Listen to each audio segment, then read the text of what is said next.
Bonjour à tous et bienvenue dans les Jeudis de l'économie Radio Rythme Bleu. La sécurisation des systèmes informatiques est une préoccupation pour les entreprises, d'autant plus que les cyberattaques sont de plus en plus fréquentes en Calédonie. Nous allons d'ailleurs en parler dans cette émission évidemment. Alors comment faut-il se préparer à de telles situations? Comment y faire face? Existe-t-il des moyens de s'en protéger, mais aussi de protéger ses données personnelles, sachant qu'il y a aujourd'hui des lois qui existent pour cela? On va parler avec nos deux invités, Laurent Rivaton qui est expert conseil sur les questions de cybersécurité et Eve Capello d'Actecil Pacifique, spécialisée dans la sécurité des données personnelles. Et c'est une entreprise composée essentiellement de juristes. Bonjour à tous les deux. Bonjour. Bonjour. Et merci d'avoir accepté notre invitation pour débattre sur ce sujet. Alors on le disait, Laurent Rivaton qui préoccupe de plus en plus d'entreprises en Nouvelle-Calédonie. Pourquoi? Est-ce que ça veut dire qu'il y a aujourd'hui de plus en plus de cyberattaques ou en tout cas de piratage qui se produisent? Alors a priori oui, malheureusement il n'y a pas de chiffres officiels, donc c'est toujours, enfin on est dans un sentiment en fait, mais quand on interroge les différents professionnels qui peuvent être amenés à intervenir sur cette situation, apparemment il y a oui de plus en plus d'entreprises qui sont touchées, ou d'organisations, qu'elles soient publiques ou privées d'ailleurs, qui sont touchées par des cybercriminels. Alors, ce sont des attaques qui peuvent prendre plusieurs formes, on va y revenir, mais est-ce qu'il faut faire par exemple une distinction entre cyberattaque et piratage? Oui, disons que quand on parle de cyberattaque, en fait, on pourrait dire, peut-être pour simplifier un peu, qu'il y a deux grandes catégories. Il y a tout ce qui va relever de la cyberguerre, et puis il y a tout ce qui va relever de la cybercriminalité. Donc la cybercriminalité, c'est ce qui va peut-être nous intéresser aujourd'hui en premier chef, c'est ce qui va concerner les entreprises. Et puis la cyberguerre, c'est ce qui concerne les États en général. Ça a toujours existé. Et puis ces derniers temps, avec ce qui se passe du côté de l'Est de l'Europe, il y a certainement une recrudescence de ce type de choses. Et alors, dans certains cas, et c'est de plus en plus fréquent quand on parle de cybercriminalité, puisque c'est effectivement là-dessus que cette émission va essentiellement porter, il y a des demandes de rançon maintenant qui accompagnent ces prises en otage informatiques, si j'ose dire. Oui, c'est la mode un petit peu, avec des guillemets, si j'ose dire, puisqu'en fait, la pratique du rançongiciel, ou ransomware en anglais, qui consiste donc à prendre en otage des données et ensuite à demander aux victimes une rançon en contrepartie de la restitution de ces données qui sont plus accessibles, c'est une pratique qui est courante parce qu'elle est facile à mettre en œuvre, elle est pas chère, elle est peu risquée et elle peut rapporter beaucoup d'argent. Alors, on va voir ce qui est en jeu et puis comment ça se passe dans ce type de situation, mais peut-être avec vous aussi, Eve Capello, évoquer qu'est-ce que les cybercriminels viennent chercher dans les ordinateurs, qu'est-ce qu'ils viennent chercher dans les logiciels, pourquoi ils rentrent. Ils ont forcément un intérêt au-delà de la simple rançon, c'est qu'ils peuvent aussi saisir des données qui peuvent leur servir par la suite, c'est bien ça? Tout à fait. Ils peuvent saisir des données, notamment personnelles, qui vont avoir pour usage de l'usurpation d'identité, donc une atteinte vraiment à l'individu. Ça peut également permettre de faire du phishing, donc de récolter plus de données par rapport à une base qu'ils ont eue initialement. Donc aujourd'hui, la donnée personnelle, c'est une donnée qui a de la valeur. Il y a des données qui sont particulières, notamment les données de santé qui ont un impact encore plus important. Donc on voit des attaques de CHU, d'hôpitaux concernés. On voit aussi des administrations qui sont touchées parce que on a aussi l'aspect économique de l'individu avec les centres communaux d'action sociale qui collectent des données hautement personnelles.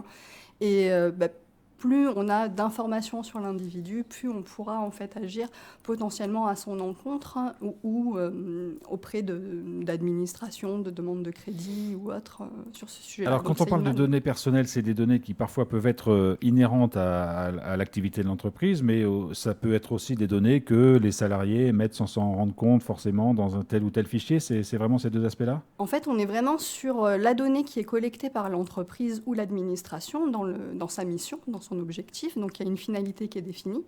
Et ça va être effectivement l'utilisation des collaborateurs qui peut être par manque de sensibilisation sur la sécurité justement informatique, va dévoiler ce type de données. On peut voir par exemple des divulgations de données suite à un envoi de messages à un groupe mail non caché.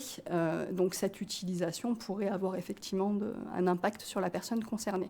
Mais la donnée personnelle, c'est vraiment la donnée qui appartient à un individu, donc qui va permettre de l'identifier directement ou indirectement, détenue par les entreprises et les administrations. Et on verra dans un instant qu'il y a des législations qui ont été mises en place pour la protection de ces données personnelles. On y reviendra, mais avant cela, Laurent Rivaton, revenons sur le cas d'une cyberattaque qui peut se produire. Lorsqu'une entreprise est confrontée à ça, qu'est-ce qu'il faut qu'elle fasse en premier? Quels sont les bons réflexes à avoir? Ah, c'est une bonne question.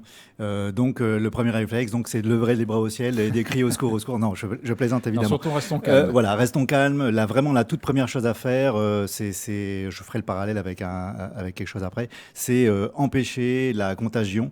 Donc, c'est vraiment couper tous les réseaux informatiques. Donc ça veut dire les réseaux. S'isoler, quoi, en quelque sorte. S'isoler, oui. Donc c'est vraiment le réflexe du confinement.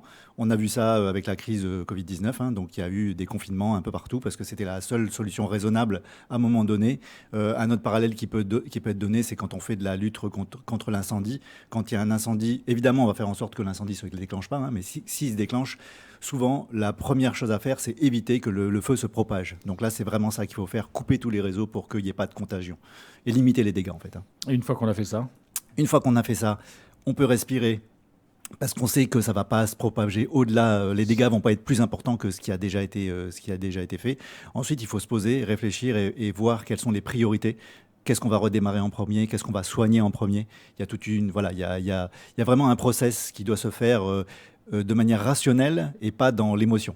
Et on y reviendra parce que c'est intéressant de savoir si en Calédonie, il y a des personnes qui sont spécialisées pour gérer ces situations de crise, parce qu'on imagine qu'un responsable informatique embauché dans une entreprise, même s'il est sensibilisé à ce risque-là, n'a pas forcément les outils pour y répondre. Ouais, c'est plus une histoire de formation, d'éducation, d'entraînement aussi. En fait, on pourrait distinguer deux cas. C'est les gens qui ne sont pas préparés et donc ils vont être dans le réactif. Un événement se produit et puis on va réagir comme on peut avec les moyens qu'on a à notre disposition. Et puis d'autres qui vont avoir un niveau de maturité supérieur sur le sujet et qui vont être beaucoup plus dans le proactif. Donc les choses se sont déjà passées dans le pire des cas ou ont été au mieux imaginées avant. Et donc à chaque situation, on a une procédure, un plan d'action qui est prêt. Et donc les gens vont pouvoir dérouler sereinement ces plans d'action. Alors, on l'a évoqué, dans certains cas, il y a c'est de plus en plus fréquent des demandes de rançon, souvent en bitcoin, c'est-à-dire en monnaie virtuelle. Comment il faut réagir à ça? Parce qu'on pourrait être tenté de dire, allez, payons, bon, c'est pas forcément agréable et on va retrouver notre système. Est-ce qu'il faut le faire? Est-ce que là aussi, il faut se poser, réfléchir et prendre les bonnes décisions au bon moment? À mon avis, il faut aussi se poser et réfléchir. Ce qui est clair, c'est que la consigne globale, c'est de ne pas payer. Pour tout un tas de raisons, hein, ça serait peut-être long de toutes les expliquer, mais en gros, si vous payez un cybercriminel, vous l'enrichissez, donc vous lui donnez de la capacité de s'améliorer, etc. Donc c'est une espèce de cercle vicieux qui est pas bon. Dans certains pays, c'est même interdit de payer les rançons, donc c'est illégal de payer les rançons. Je crois que dans certains États des États-Unis, je crois que c'est illégal, il faudrait vérifier. Mais en tout cas, c'est une solution malgré tout, puisque dans nos contrées, c'est pas illégal de payer la rançon, mais c'est vraiment quelque chose, de mon point de vue, qui doit être utilisé en dernier recours. Puisqu'en fait, il y a plein de façons de mettre en place des choses de manière à ne pas être obligé de payer une rançon. Évidemment, à la fin, quand on a épuisé toutes nos solutions et qu'on a le choix entre payer la rançon ou fermer, mourir, système, ça...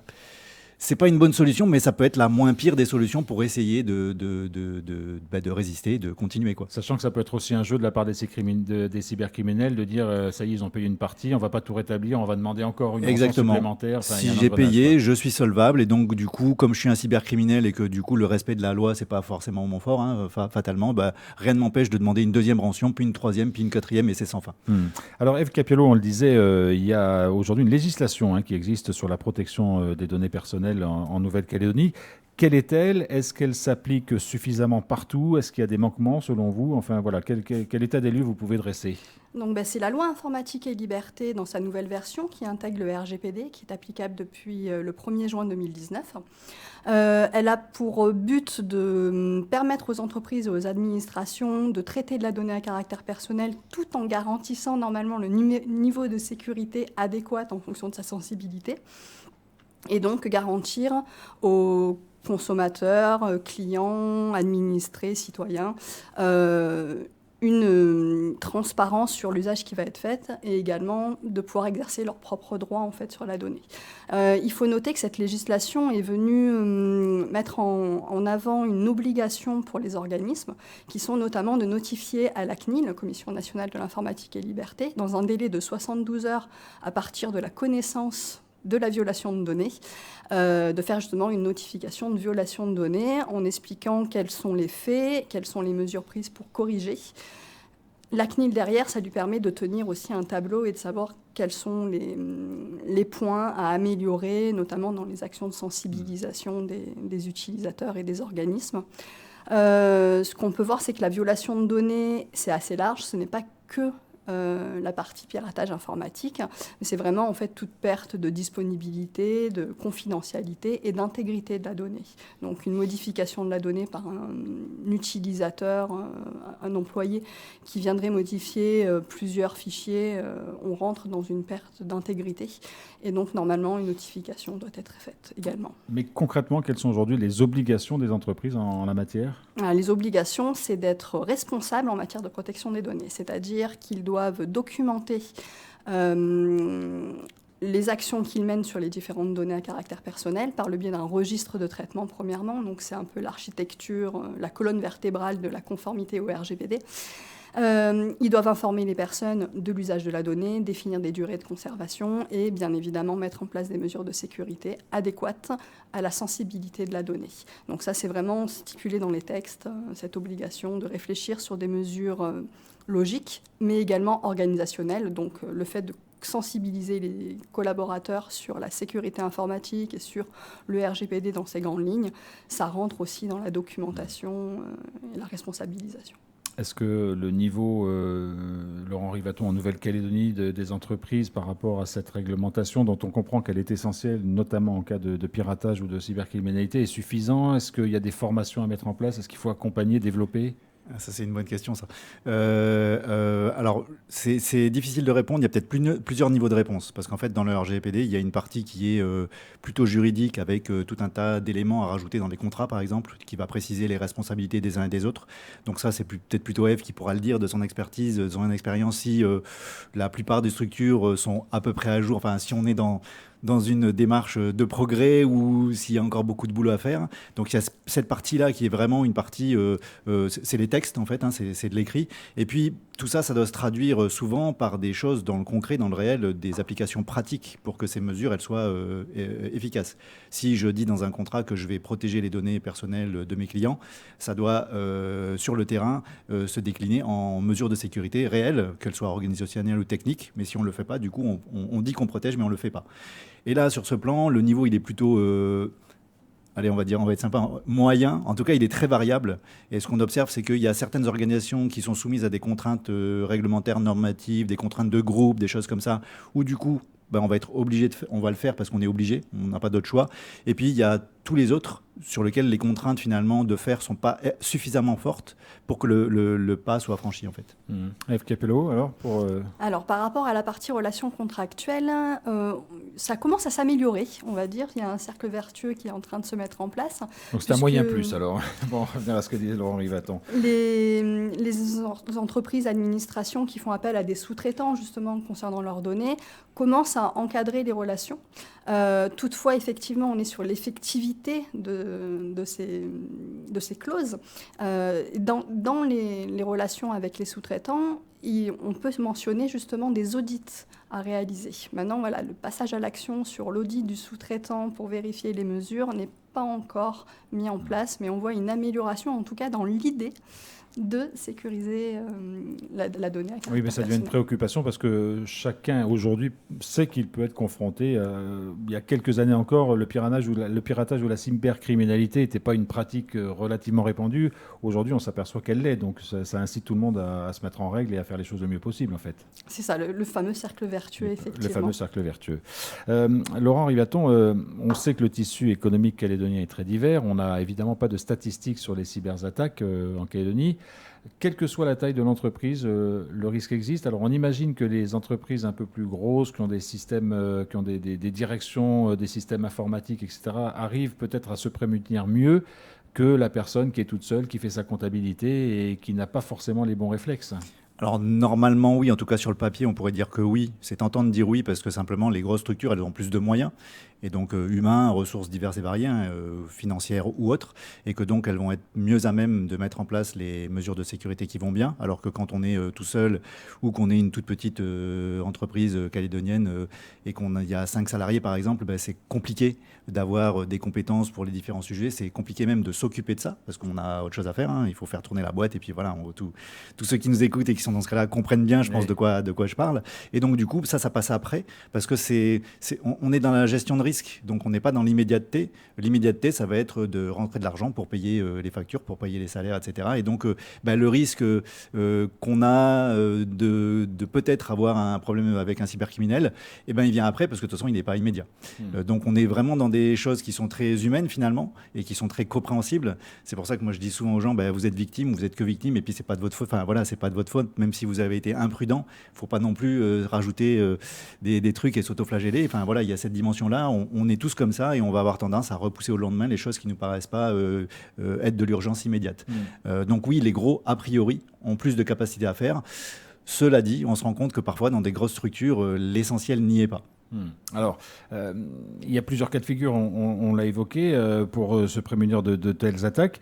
Il n'y a pas de système absolu, il n'y a pas un pare-feu qui serait universel en disant une fois qu'on a installé ça, c'est terminé, on est bien isolé, on est tranquille et on va gérer tout ça. Et non, dans le numérique, il n'y a pas non plus de potion d'immortalité. Ça se saurait sinon, et le fabricant aurait fait fortune depuis. Non, donc le risque zéro, ça n'existe pas. Ça, c'est clair. Tout ce qu'on peut faire, c'est essayer d'améliorer, ou en tout cas de diminuer le risque qu'il nous arrive quelque chose. Et quand bien même on aurait fait de très belles choses pour empêcher qu'un cybercriminel nous attaque, après il faut aussi prévoir que ça se passe quand même, et donc faire en sorte que le jour où ça nous arrive, ce soit le moins douloureux possible. Et donc il y a comme ça plein de phases de réflexion, ce qu'on appelle la sécurité en profondeur. Quoi qu'on fasse, on imagine que ça va quand même pas fonctionner, et que donc il faut prévoir l'étape d'après. C'est un petit, pour redonner un parallèle, je me rappelle d'une histoire d'un bateau qui s'appelait le Titanic, qui était réputé insubmersible, et donc du coup ils avaient fait des économies sur les canaux de sauvetage. Ils auraient peut-être pas dû, oui. Voilà. S'ils étaient partis du principe que bien qu'il soit insubmersible, quand même malgré tout il pourrait couler, peut-être qu'ils auraient mis le bon nombre de canaux et qu'il n'y aurait pas eu autant de victimes. Alors, même question, dans quelque sorte, F. Capello, avec vous. C'est un monde, on le comprend bien, qui évolue, le monde de la cybercriminalité qui prend toujours de l'avance, qui est de plus en plus performant. Est-ce que la réponse législative qui existe aujourd'hui est suffisamment adaptée, ou est-ce qu'elle pourrait, elle aussi, évoluer, voire se durcir dans les années qui viennent ? Alors, les sanctions pénales, on est sur ce point-là. Normalement, l'intrusion dans un système d'information, c'est sanctionné pénalement quand même assez lourdement. Oui. Après, on est sur des réseaux qui sont souvent internationaux. Donc, Je parlais, il y a des sanctions pénales, mais il y a aussi des obligations pour les entreprises. Est-ce qu'il va falloir peut-être être plus incitatif encore que ce qu'on l'est aujourd'hui ? C'est une question intéressante. Est-ce qu'on part dans de la contrainte ? Le texte dit « vous devez sécuriser, mettre en place tous les moyens nécessaires ».